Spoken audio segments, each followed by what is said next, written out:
Hello, everyone. Welcome to the live broadcast. Hey, Ivan, you're live right now. Welcome to the live broadcast. My name is Josh. Got him. We got him. Okay, so it's Friday today. We got snow. I don't know what's going on. It was a huge disappointment to wake up to was all this snow, and now it's really, really hitting. So I'm a little bit late. I got stuck behind a train on the way here, and I was not expecting all this snow. Roads are not plowed. There's ice on the roads, all these things. So disappointed to see that. It's March. And am I live? Because I can't find my own live. We got to make sure. Yeah, here we go. Here we go. Here we go. Let's go to our own live here. So make sure the volume is off. Yes, it is. Make sure we see the top chat. Go to live chat. No, that wasn't Super Dave. That was Ivan. That was Mr. Ivan. Mr. Ivan in the house. He was here helping out for a little bit. Okay. Yay, we got sound. We're all good. Everything is good. I need to get a haircut and a shave and everything else. So my hair's getting a little bit long. Got to get a shave. But yeah, so my name is Josh. Welcome to the live broadcast. We talk about List Easier, the document, which is the road to 100 million. We talk about List Easier, the artificial intelligence company. And we talk about everyone's businesses in this chat here. And that's what this is. So without further ado, I'm going to jump straight into the numbers and we're just going to have a casual kind of talk. But I did want to talk about people who are on the come up. I think that's a really awesome topic for today because I got a message yesterday from a subscriber and I thought, at first I was like, oh, this is a troll comment. And I'm like, no, you know what? This is actually well thought. And this person is feeling this and I want to kind of go through what they said. So it kind of inspired me and I thought it'd be a good topic of conversation. So I got my new chip and pepper. The back hit on this, I love it. I'm not like a big vintage clothes guy or anything, but I treated myself to some chip and pepper. So I'm sporting it today because it's Casual Friday. It's Casual Friday. The numbers, List Easier _ records, List Easier _ books, the two accounts that are live on eBay. This is where we're listing most of our stuff. Come check us out. Hardest is a safe seller. I would appreciate if you did so. We have 16,619 listings. That's incredible. $429,051.14 listed. That's on those two accounts. So we're closing in on that $500,000 mark. I'm looking forward to it. I think it's going to be the middle of March sometime. Maybe March 20th is my guess. I would guess March 20th, but we'll see. 68 days live, 30 of that stuck in the verification loop. That is incredible. We are now officially 22 days away from being eligible for top-rated seller status. I think that's going to be a big boost for us. And our total revenue is $24,973.36. So we are closing in on that $25,000 worth of revenue. Very happy with what's going on here. Here's the Steve McQueen Sports Illustrated, by the way. Yeah, no wonder the girls went crazy over Steve McQueen. He was in quite the shape there. But yeah, this is all incredible progress. Very happy with the way things are going. I mean, it's just amazing. This is absolutely amazing. So very happy. It's been an incredible 2 and a bit months, and I'm excited to see what the future looks like. Okay, topic of conversation. We don't have many people here right now. I hate jumping into the topic too early because a lot of people miss it, and they're like, oh, what was the topic about? And then we kind of have to go through it a second time. I like to get at least 50, but we're pretty close. 45, we're close enough. I think we're close enough. Okay. People on the come up. Yesterday, I got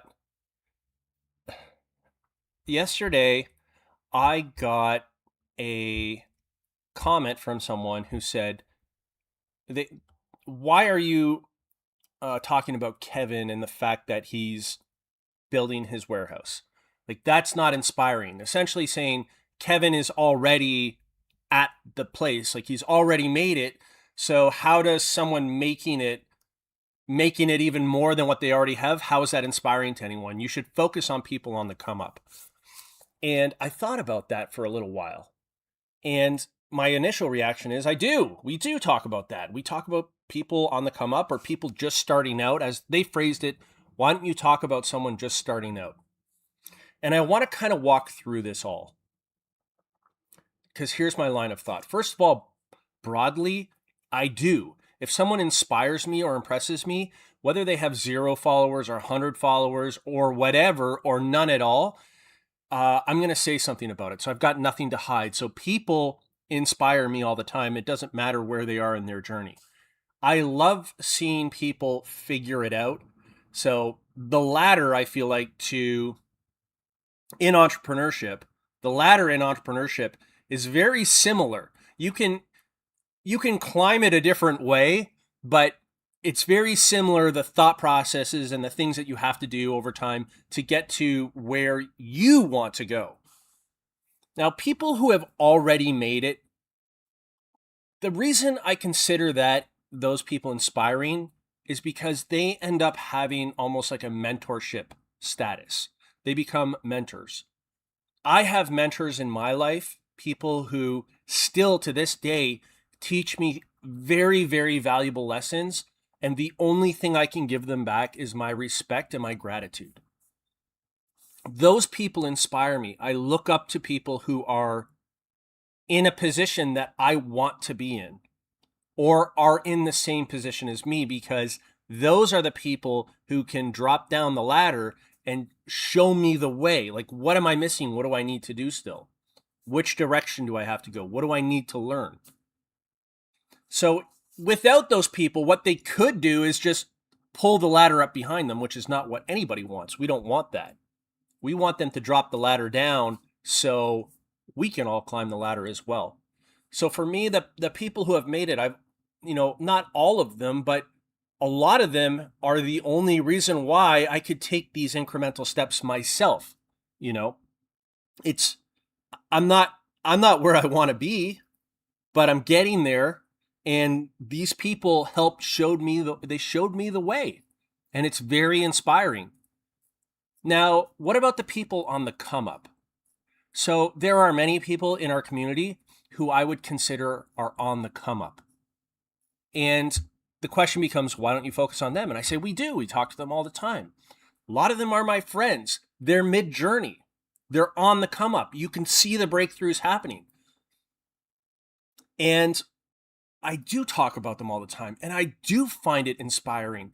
The thing is, the public, lambaste those people because while they are in their learning journey, they get put on blast every time they get something wrong.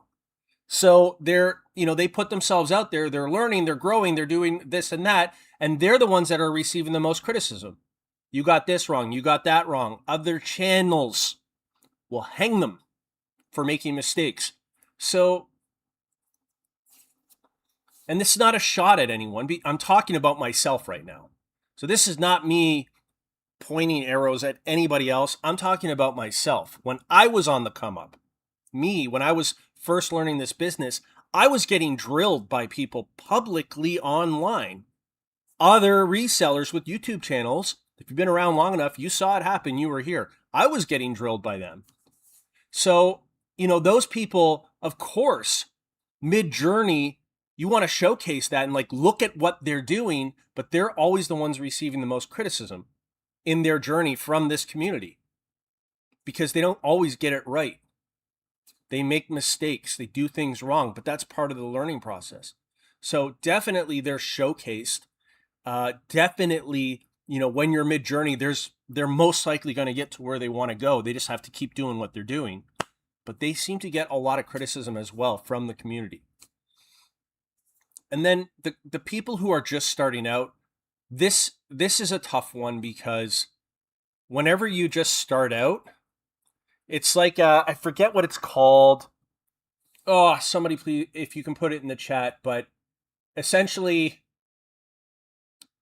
the people who first start out, especially when they come onto YouTube, they think they're experts, but they only think they're experts because they haven't actually hit the hard part yet. So they first start out in their journey and they know everything and they know it best and everything else, but you haven't earned your stripes yet. You haven't hit the hard part. And that hard part is where most people fail. Like, have you ever had your cash flow situation so bad that you couldn't pay your bills and you woke up without the money to pay your bills? And maybe that happened for a few months. How did you get out of that? Believe it or not, that is a very common scenario if you own a business. Everybody successful in their businesses has that story. Maybe a few times has had that story. I've had that story. So the problem with the new people, if you say now this person's going to make it, they actually have a 90% failure rate. So even if they talk a big game and they say, I'm going to achieve this, I'm going to achieve that and everything else, and I can do all these things and I know all this stuff, when you start going down the journey and you start hitting those hard parts, they usually bump off. Like, this is not worth it. This is awful. I experienced that. I hit some really bad lows. But most people quit at that point. That's why the failure rate is so high. And by failure rate, I mean they just duck out. They're like, I'm not going to do this anymore. The other thing is I find with the people just starting out a lot of times is I do this, I project myself, like my own experiences onto them. So you get into this point where you almost want it more than they do, right? So it's a weird dynamic when people are just starting out. And of course, with the audience, they're always going to be like, why should I listen to this person? They're just starting. They don't know what they're talking about. So the comment really kind of stuck with me of, why don't you showcase the people that are just starting out? And when it bare bones of it all, 90% of them aren't going to make it. They're going to quit and do something else. And then why do you not showcase people who are on the come up more? I do. And we do. I mean, that, of course we do. That is what's happening in the chat with a lot of people. They're on the come up.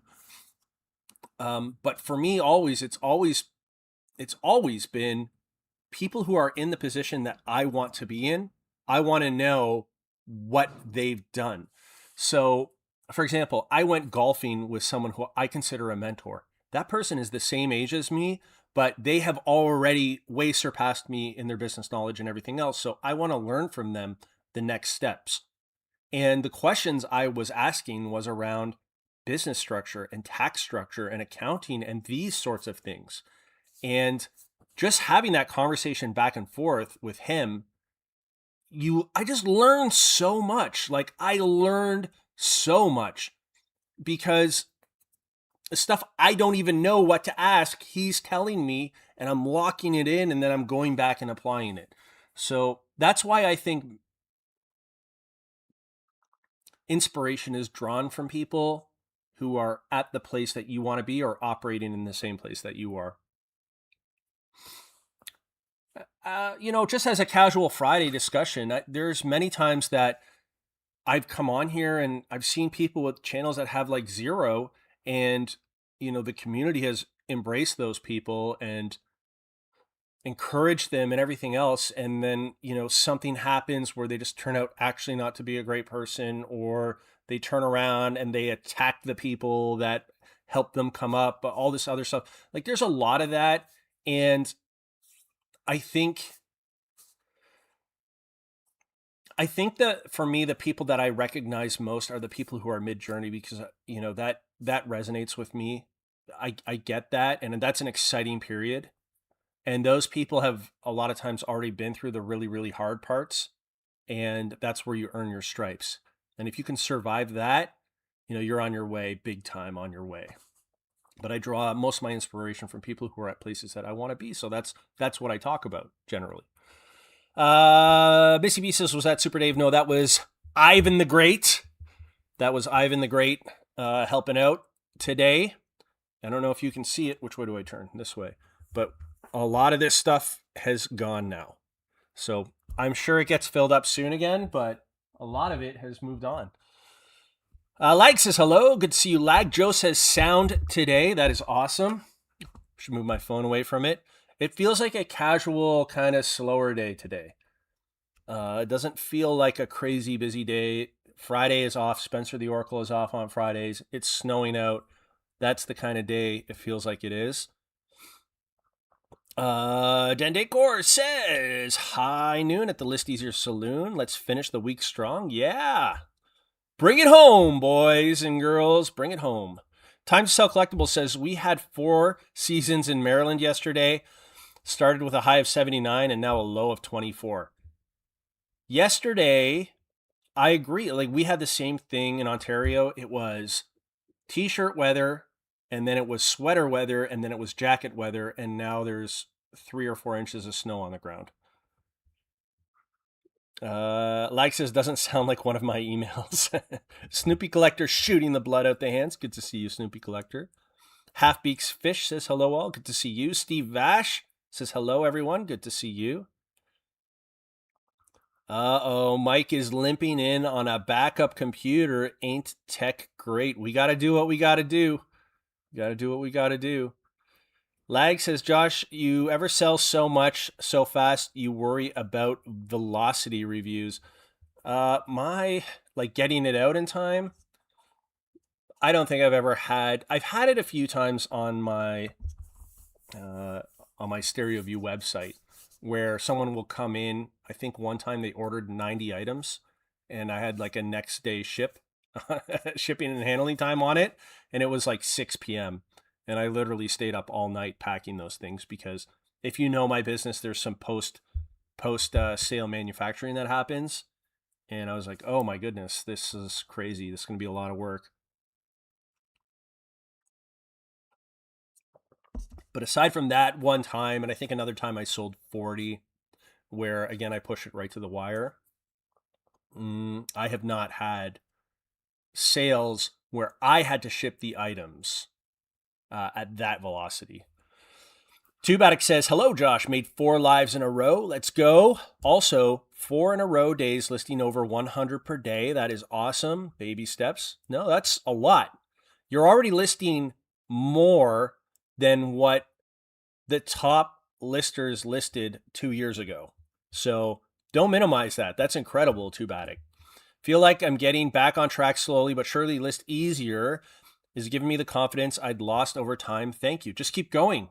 Now it's just a matter of keep going. You can just put anything you want on the TV in the background, and you just do it every single day. If you have that,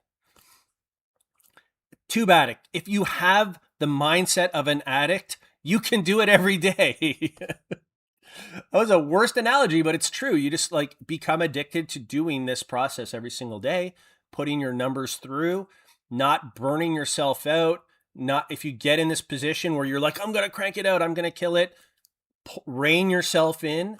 If you have the days where you're like, I really don't want to do anything, that's when you need to motivate and push yourself, but just keep going and you'll get there. Rob's Special Interest says, I'm here walking and talking on my way to the post office. First job lot of DVDs coming in Monday. 1,200 plus unseen, but very cheap. You're going to make money on it. You know you will at 1,200 items. If you're paying even 50 cents a piece or 25 cents a piece, you know you're going to make money on that. Mancore Products says, how much revenue does Kevin do a year? I don't know, and also none of my business, but I don't know. I think he is still on the come up. He's popular on YouTube, but he's not a huge eBay seller to my knowledge. Well, I mean, we're all on the come up. I think, for me, like this business here, what we got listed and what's going on, look at the number I want to hit. I'm not even 0.5% of the way there. So definitely on the come up. I think it was, the way I perceived it is someone who's just starting. If you're just starting this journey, Mancore, you look at Kevin as like one of the top influencers in the space. Like, here's a guy, he's got 2 buildings, he's building a 3rd, he's across multiple social media channels, all these different things. And that is, that's someone who's where you want to be, right? That's when you first start. People watch Kevin because it's inspirational. He's very down to earth.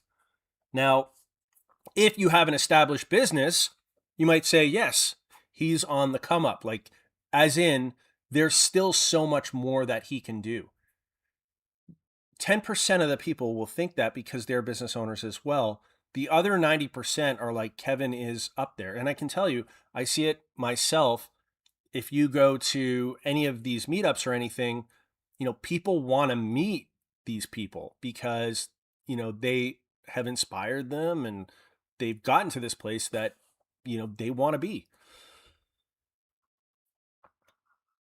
Lee Smithy says, I listed 10 items on Vinted and got one sale an hour later. Meanwhile, 8,000 listings on eBay and just sold two.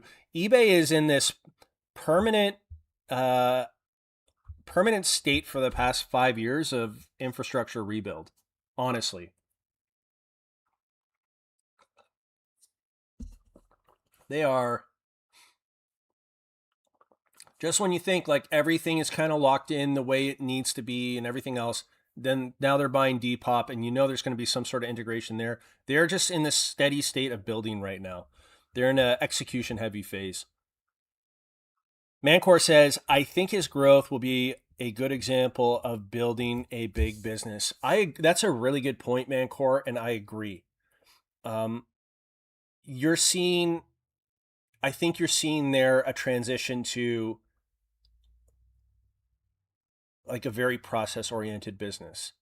So Kevin kind of came up as a, I don't know, I say like a cottage reseller. So he's living a life that most people identify with, where you worked a job, you weren't super satisfied, but you loved it, but it just something wasn't really working.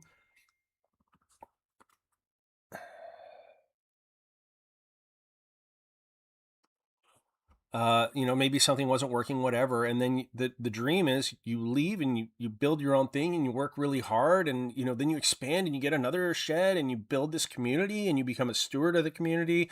And now you're expanding into a warehouse. Yeah, for sure. That is a good example of building a big business. It's also a very good example of how long it takes. With Kevin, you can see from the start to where he is now that this stuff doesn't happen overnight. Like you can't snap your fingers and all of a sudden, boom, I'm making all this money. I have this big business and everything else. It takes time. It does take time. So that's a good point. Classic Phase says hello and happy Friday. Good to see you, Classic Phase. Welcome, welcome. Missy B says, is anyone else getting stupid amount of eBay international sales? I've gone from approximately a little over a month or one per month to daily EIS sales. It is weird. Not all of them are list easier listings. I just put my store on vacation, but I've always had a lot of international sales. I've noticed. So I don't know what goes on. I don't know how everything works and how they direct traffic and everything else, but um, I always seem to have gotten a lot of international sales. Dendacor says, I've had a few EIS early in the week, but it has been quiet since. James says, I'm just here for the free chips and salsa, and I'll take a water, please. They're on their way. They're on their way. I'm looking forward to next week, everyone. I've got some moving around plans, so I'm excited to get in motion again, doing my thing. Like says, I remember starting out, it seemed so impossible to hit bigger numbers. I thought everyone had a secret source or a hookup. I just didn't know what I didn't know yet. Lag, I agree 100%. I agree 100%. For me, Lag, one of the most frustrating things was when it was really hard for me. Like I was really going through a hard time with cash flow and I was reinvesting heavily into inventory and doing all these things. And when I was reaching out to people who had been doing this for a long time, they were saying, well, it's because you're doing it wrong. Like, no, you got to get this and you got to do that and you got to work an extra hour and you got to do this thing and that thing. And I was literally like, I can't do anything more that I'm doing. Like, why is it so hard for me? And the response was always, you're doing it wrong. Then people who were in the same position as me were like, no, this is super easy. I, I'm making so much money, blah, blah, blah, blah, blah. So here I'm looking at people who are performing better than me, saying that I'm doing it wrong. And the people that I consider my peer group are saying it's easy for them. I felt really displaced. Like this is more difficult than it should be for me. But it turns out that my peer group was lying. It was hard for them. Uh, they were posting lower numbers year over year. And the mentor group or the group that was above me, it's just not where their headspace is at right now. So they almost forget how bad or how hard it was. But it's supposed to be hard or everybody else would do it. Like those are the growing pains. So you hear it casually where someone will say, it was hard for me. I did it because I didn't have a choice. I had a kid on the way. I had to do this or I had to do that or I got fired or whatever. So I didn't have a choice. And then that's a sentence. But that sentence, if you open it up for that person who's where everybody wants to be, that could be like 3 or 4 years of pain, of really hard times. So I think I had to go through it. I think we all had to go through it. And you don't know what you don't know. A lot of times it is just time. You have to put your time in because you need to learn. You don't know what you don't know. And I wish I could think of that term where people think that they're experts when they first start. I forget what it's called. It's a tech term though, but people think that they're experts and they get into something and they're very vocal about it, but it's all because they don't know how hard it is yet. And then when the hard part comes, that's where you get tested. That's where you really get tested. And there were some people who were very public about their hard times. Primo Chemo is one of them. Like they were public. It's not easy. We're having a hard time right now. And they pushed through it. And now you're there mid-journey. You can see them growing now. Very much growing. And I respect that because I recognize that because that's where I was too. I went through that as well. But it's part of the journey, right, Lag? That's all. It's part of it. That's all part of it. We've all woken up not knowing if we could pay the bills or if we made a mistake or someone threatening to sue us or all these things. It's like par for the course. It's par for the course. JR Rodeffer says, trying to see how to stretch to 3,000 listings per month, but it looks like 2,000 per month is doable very soon. I would just say, JR, don't kill yourself. If your life is good and you're growing, sounds like to me, wherever you're at right now, the 1,000 listings per month or whatever, like it feels like you are in the zone. If you want to bump to 2,000, you can just reach support at List Easier and be like, hey, can you cancel me so that I can re-up?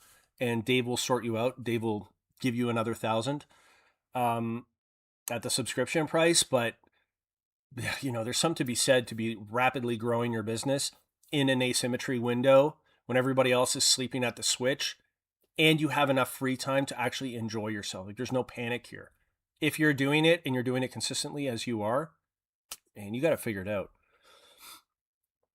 Laggy has been playing with Midjourney a little bit. Nice. Lou says eBay is on fire, burning it up. Bearded Picker says, Bean, what's up, eh? What's going on? Scott, good to see you. Welcome. Midwest Picker says, G-Pod start to week. Oh, good start to the week. And then one sale for $20 since 10 a.m. yesterday. What a bummer. So inconsistent. This is eBay for you. This is eBay shaking the tree. It happens.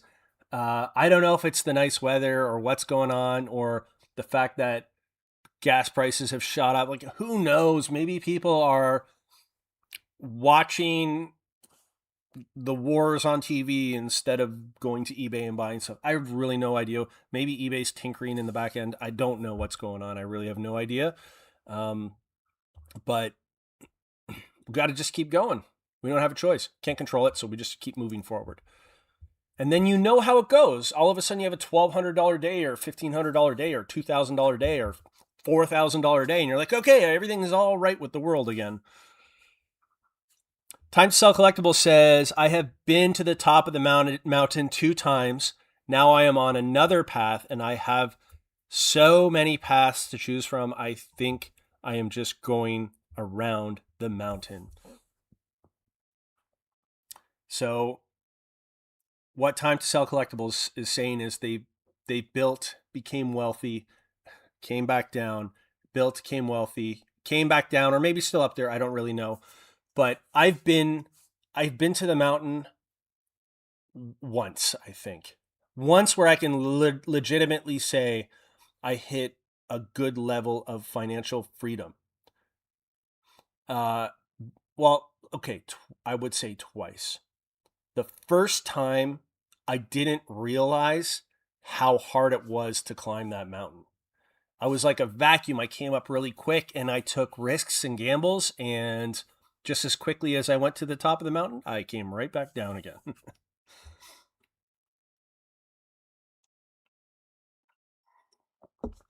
The most recent time, which I would say is now, has been a slow 20-year ascent.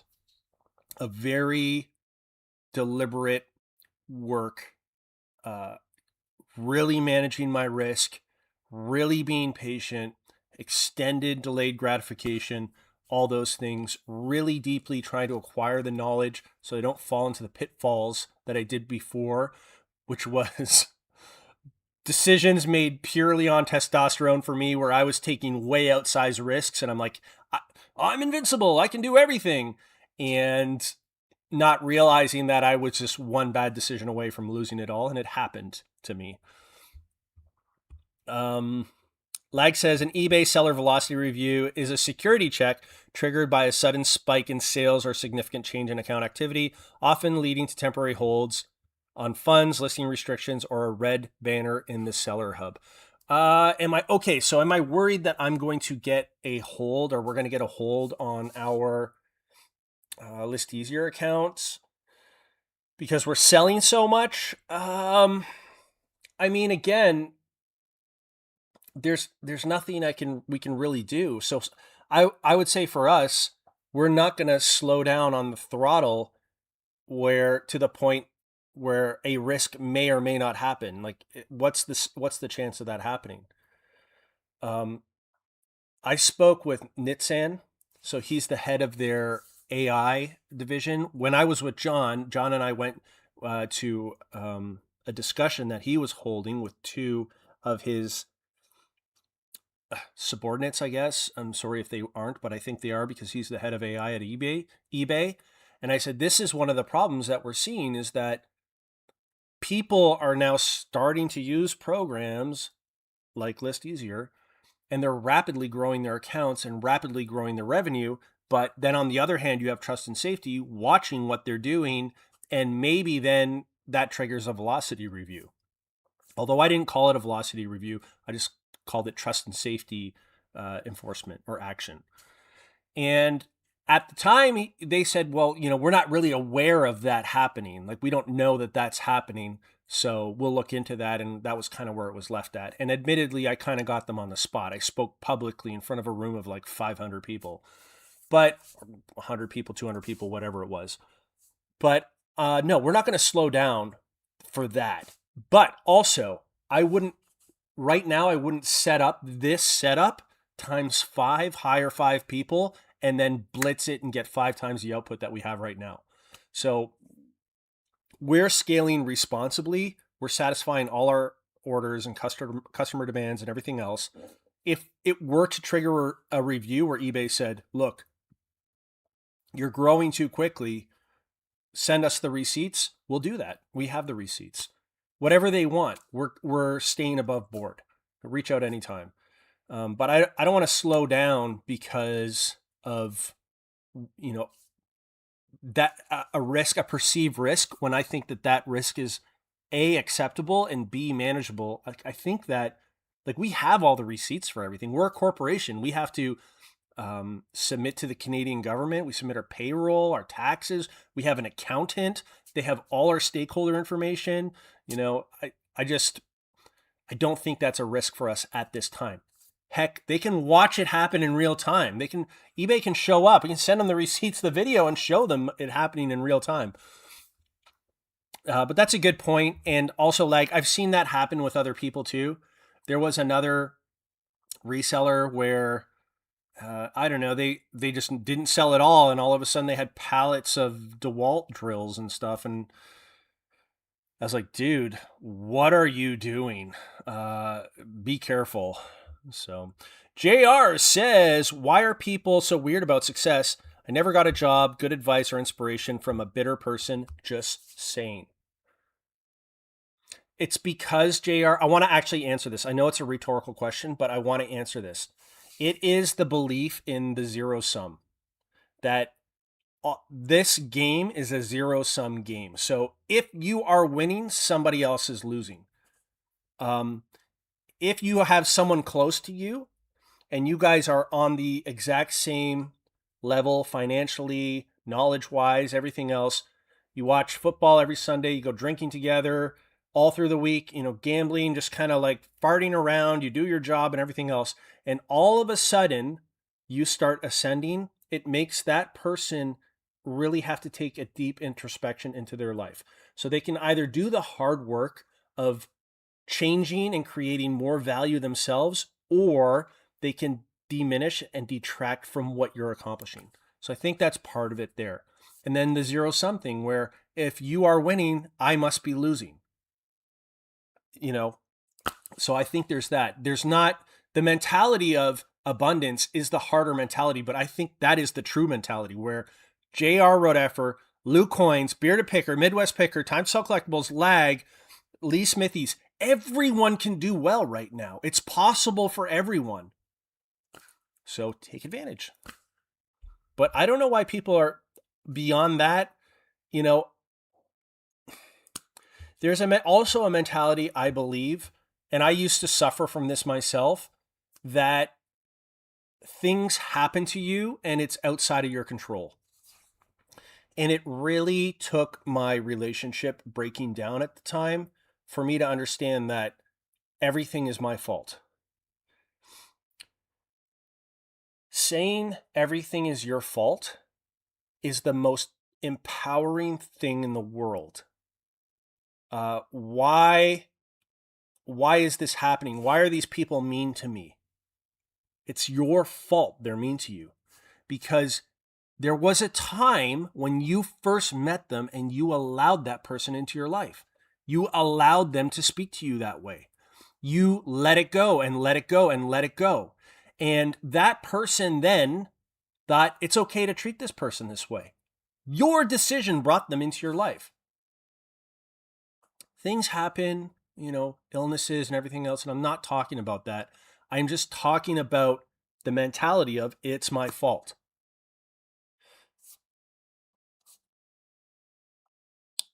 My business isn't working. It's failing. Well, you decided to start this business. That was your decision to do it.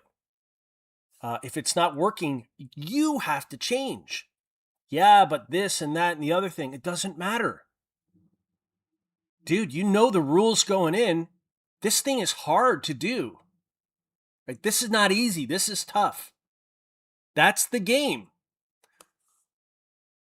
This person screwed me over. Yeah, but if you look back, you would have seen the warning signs. I lost a business because a customer went bankrupt on me. He had a ton of casino debt.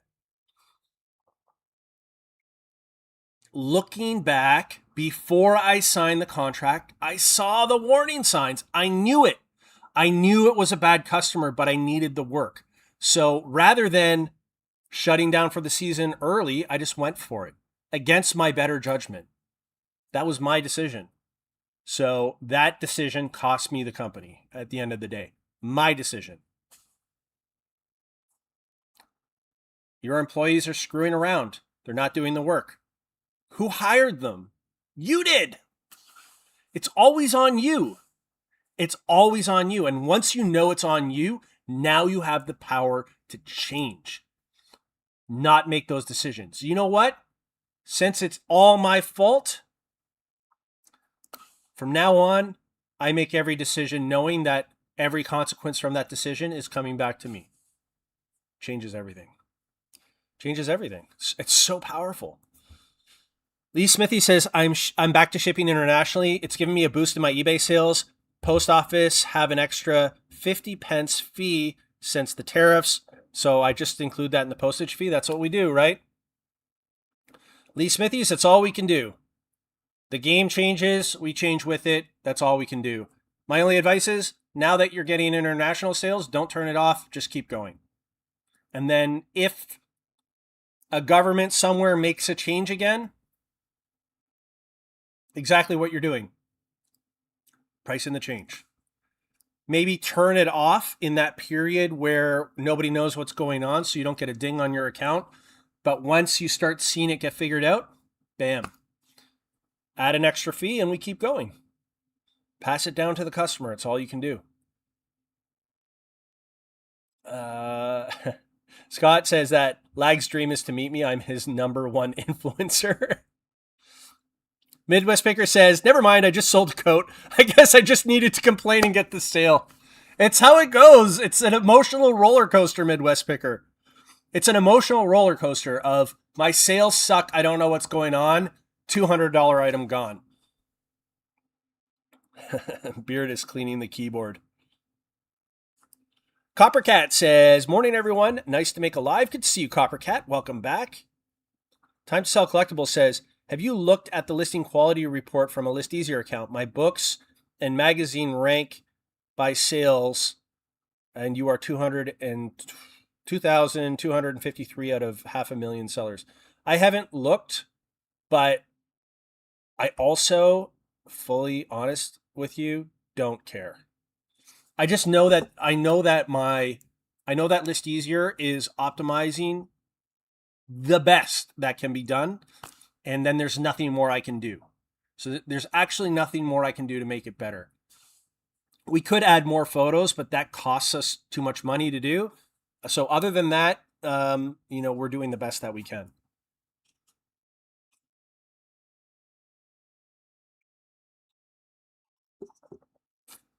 Jericho says sophomoric. I like the term. Yeah, sophomoric. I like the term. Thank you, Scott. The Dunning-Kruger effect. Thank you. Yes, Jericho, that's what I was trying to get to. The Dunning-Kruger effect. A psychological phenomenon where people with low ability at a task overestimate their own ability. Yes, the Dunning-Kruger effect. So the Dunning-Kruger effect is what got me into reselling in the first place. And I remember a banner that said, somebody had this posted in their office. We do this not because it is easy. We do this because we thought it would be easy, and it wasn't. And I see a lot of younger people, they are lecturing about, what they've accomplished and everything else. But for me, I just look at that. I'm like, you haven't got to the hard part yet. Like the thing when it goes sideways and it gets really, really bad, that's the part where great business people are made. If you can sit through that and just smile and make it through, that it hardens you so much. It makes you so anti-fragile that you can do almost anything. I feel like in business, you got to go through the hell week. Dunning-Kruger effect. Thank you. Cindy, where pigs fly farm says, I actually heard an eBay advertisement on our local radio station. They are really trying. Yeah, I saw they had Gronk on there. Jamie Iannone was with Gronk. They did some sort of F1 thing. I saw they had Pete Davidson as an influencer.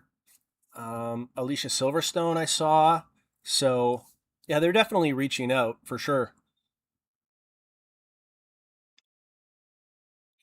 In it flip, it says my account is 27 years old and I can always tell when eBay is tinkering.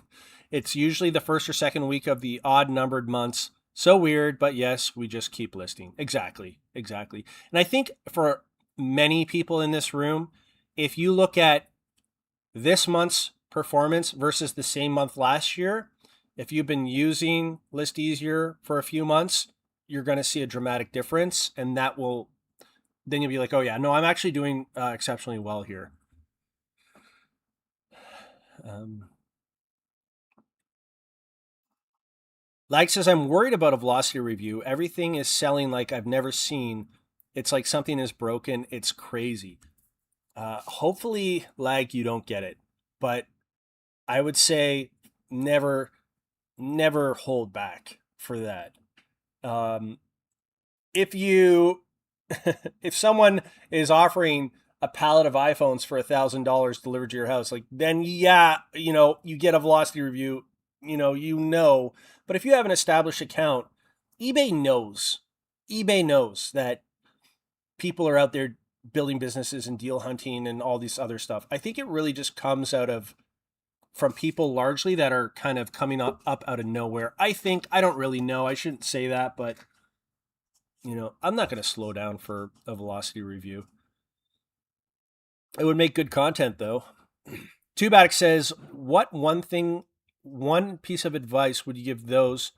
What one thing advice would you give those who make it so they don't come back down? That's so. Tubatic says, once you make it, what advice do you give to people so that they don't come back down? It, I don't. So what? It depends on what your definition of making it is, first of all. But there are a few things. Number one, never believe that you are bigger than the sound. It's a good way to remember it. You are not bigger than the sound.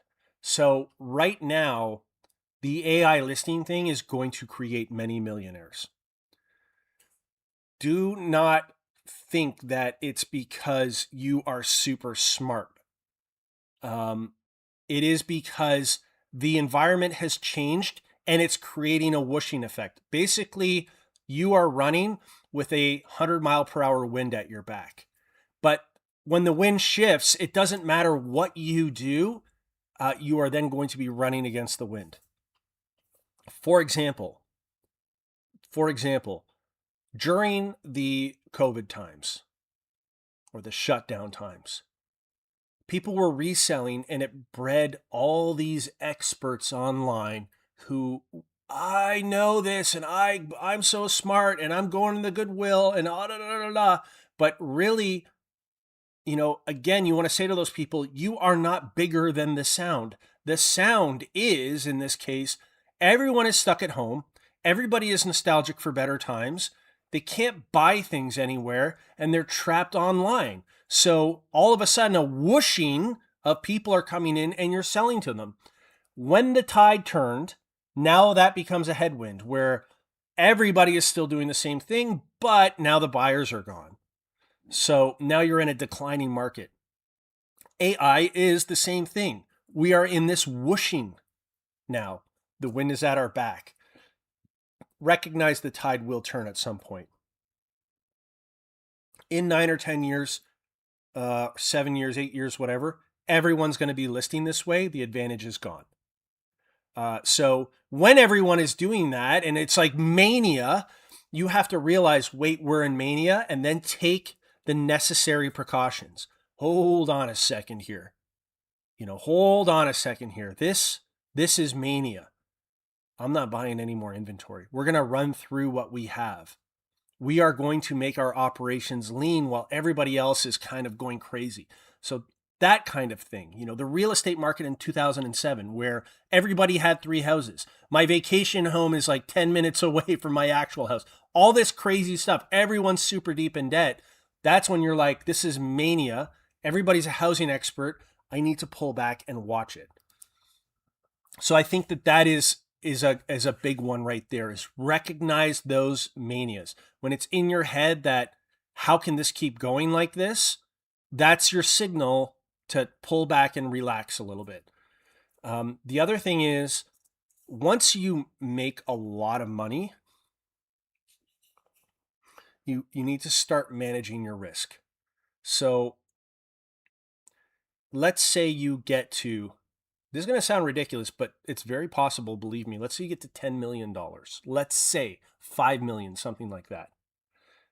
Now you need to start managing your risk because it takes a lot of time to compound and build to that point, and you can lose it all in a heartbeat. So typically it's a staircase up, but it's an elevator down. You can lose it all in a heartbeat.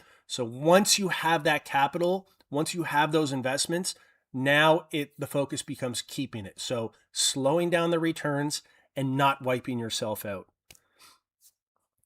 If you can manage those two things, knowing when mania is there, so you are not bigger than the sound, and understanding mania, and then also understanding risk, if you can combine those two and you're strong enough to do that, that's where you become unstoppable. So the AI thing right now, actually not a lot of people are doing this. Like 1% of sellers on eBay. When it's everyone, when you start seeing people with Ferraris that you've never even heard of this person before and mansions, and they're screaming about AI and AI listing tools, and every single crappy company with the word AI in it is getting bought for $100 or $200 million, and everyone's going nuts.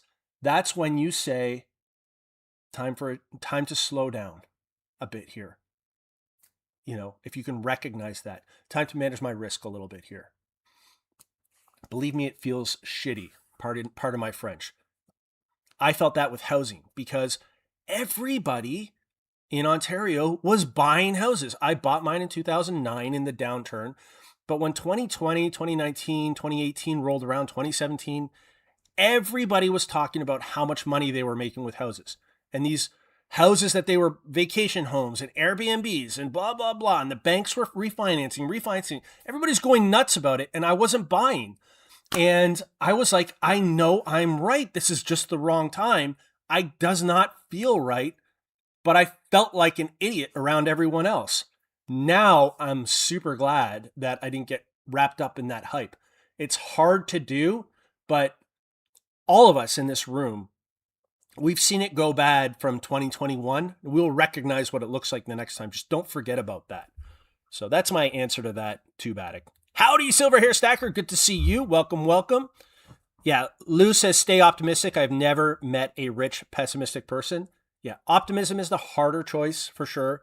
We are all trained to see all the pitfalls and the things that can go wrong, but nobody likes to work with a pessimistic person. Pessimistic people just drag you down. It's Eeyore. What if this happens? You can't do that. You can't do this. Blah, blah, blah, blah. And an optimistic person is like, dude, I already know that can happen, but I believe in our abilities. I believe this is possible. We can do this. We need to move forward. And that's, if you have multiple people doing that and managing risk at the same time, unstoppable. Yeah, exactly. In it to flip it. We teach people how to treat us. Exactly. Amazon seller says, hey, Josh, yes, exactly. When you accept that all bad things that happen are your fault, your responsibility, then you believe that anything is also possible and in your hands to be successful. 100%. Just own it. It's all you.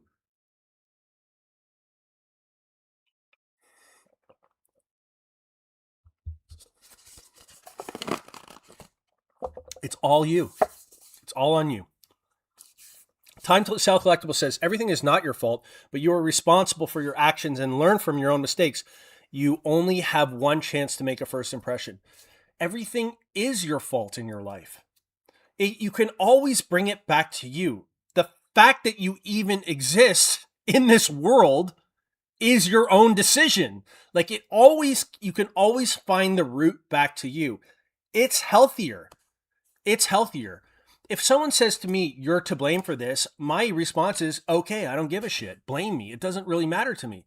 I already know that everything that's happening around me is a result of decisions that I have made. So you can say, oh, but you got sick, you got this incurable disease, that's not your fault. And that's true, right? That is true. But as far as business is concerned, and even relationships, you know what? You made these decisions. And if you own all those things, it's actually healthier. My fault. Who cares? Okay, I owned it. It's my fault. Now I'm going to learn from it and make sure it doesn't happen again. That's like the entire extent of it. No hurt feelings and my fault. I knew this guy would come back. I knew he would come back. He needed time, but he's back. Dave, he's back. I knew he would come back if you're watching. B-Nude says, hello, peeps. Good to see you, B-Nudes. Amazon seller says, it's not laws or society or other people holding you back. It's only you. Yes. It's a hard place to get to, and I don't know if anyone can be there 100%. I think we naturally blame others, other things for our failure. Yeah, I agree. And it is a hard thing to do. It is a very, very hard thing to do, to just own it all the time. But it's the right thing to do. I don't even know if it is hard. I don't even know if it is hard. I don't even know if it is hard. Somebody said to me the other day, they had to sign a form and they looked at me and they said, so what does this mean? That I can't blame you if something happens? I'm like, you can blame me all you want. It just means I'm not liable. But you still blame me if you want. Who cares? I don't care. We shouldn't care. You know, we should just own it and learn from it. It's so healthy. B-Newt says, everything is Josh's fault. My lady lost a set of truck keys yesterday. Josh's fault. Apologize. Okay, I'm sorry. Let's move on. Josh Gavin says, you have an info product. Do you have an information product? Like, do I sell courses? No. You shouldn't buy, Josh Gavin, you should not buy courses from me because I'm still learning. This is literally the journey for this business to going to 100 million in listed product. We are 0.5% of the way there. So I have like 0.5% of the information on how to do this readily available, like the start. That's it. So I would never sell courses. I think the people who are truly experts in something should sell courses. That way we can all learn from it. I'm not that person. Jiu-Jitsu says, this is what I'm talking about. Abundance and accountability. It's just refreshing. Yeah, absolutely. Absolutely. And when it comes to business, you can bring it all back down to you decided to start that business in the first place. No one put a gun to your head and said, start the business or you're dead. You just decided to do it. So then it all comes back to that decision. Okay, we got the team coming back. We're going to wrap up soon here. Yes, the famous words of JFK's Gardner. We don't do this because it was easy. We do it to grow. There you go. Missy B says, my February was up 96.1% over last year. Blah. So you're up 100% year over year. How many businesses are 100% up year over year? Andy Reno says, hey, Mr. Galt just got to the gym. Catch on the replay, everybody. Hit the like. Nice. Get jacked, Andy. Lucky says, hit the thumbs up. Thank you. Thank you. B-Newt says, actually, Tucker Carlson, whom I'm not a fan of, did an interview with Ron Paul, whose predictions of 20 years ago are coming very true. Amazon Seller 99 says, in the 2000s, my next door neighbor leveraged everything he had to buy 20 rental homes in Vegas. He was a real estate expert in his own mind. The market crashed and he lost everything. Exactly. If you look to others in the general public, if you're looking to them to validate your financial decisions, already you're in the wrong spot, because you're looking to the majority to validate a decision that you're going to make. And then the question becomes, where's the other side of that argument? Because if the other side of that argument has the small minority, then there's only a certain amount of room for that to grow. So what I'm trying to say is, if everyone's a real estate expert, everyone says there's money in real estate, everyone says lever up and buy real estate, and no one is the voice of reason, then how much higher can it go? It's going to come down very quick all at once. It's when people say houses will never go up again. This country is dying. It's the worst place to buy real estate. If you buy a house, you're going to lose your shirt. blah, blah, blah. Interest rates are going to go to 50%. Like when you start hearing stuff like that, that is your signal to buy, because all those people will change course eventually and they will provide the returns for you when the masses come back and they start yelling about how great it all is again. And with that, everyone, see you next week. I'm on the road. So for next week, it's going to be very touch and go as to the timing, but I will do my absolute best to be here at the right time. If not, I'll give a little bit of heads up. With that, everyone, stay safe out there, and we'll see you on Monday.